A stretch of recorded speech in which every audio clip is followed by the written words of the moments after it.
à tous, bienvenue sur la page de l'UTC.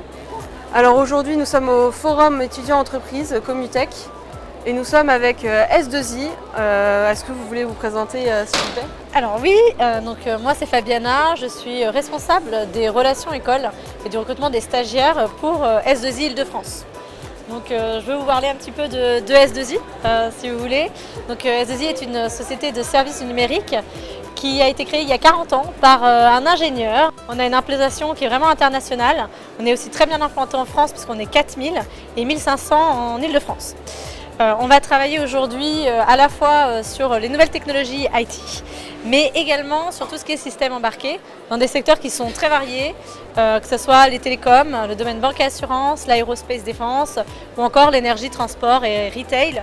Ce qui fait que nos ingénieurs aujourd'hui ont une possibilité de carrière qui est assez variée et qu'on essaie d'accompagner tout au long de leur vie, en tout cas chez S2I. Il y a un sujet qui concerne énormément d'étudiants et essentiellement, j'en fais partie d'ailleurs, et c'est toutes ces capacités qu'on peut, sa différence entre les capacités et les petits projets qu'on fait à côté dans nos études en soi.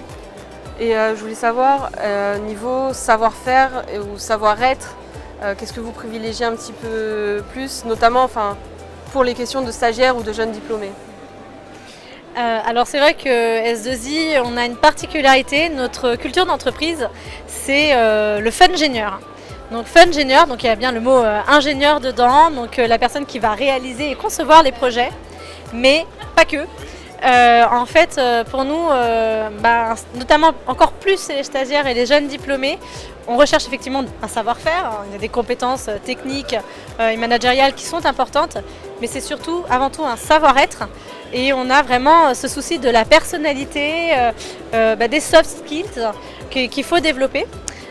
Donc un fun-ingénieur, c'est aussi et surtout une curiosité.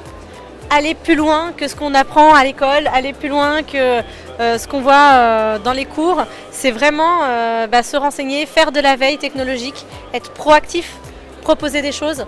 Ça, c'est vraiment ce qui est le moteur chez S2I, c'est de proposer ses idées et d'aller en fait dans cette aventure pour créer de nouvelles opportunités. Donc moi, je dirais savoir être avant tout.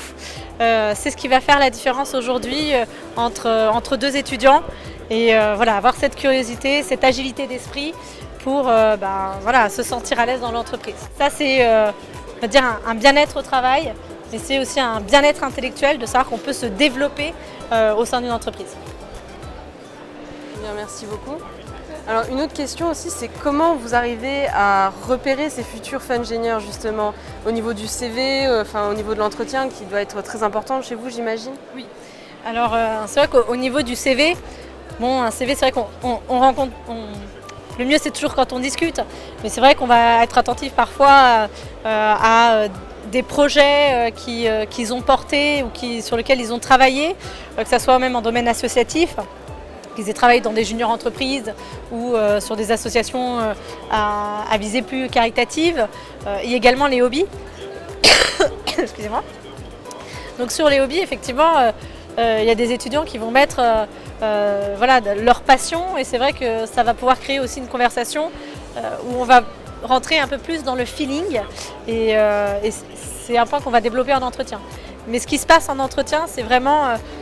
Il faut se dire qu'on va travailler avec ces personnes plusieurs mois, plusieurs années et que nos clients vont travailler avec eux au quotidien. Donc il faut qu'ils puissent s'intégrer dans une équipe et qu'on puisse se projeter ensemble vers le même horizon. Eh bien, je vous remercie pour cette petite interview.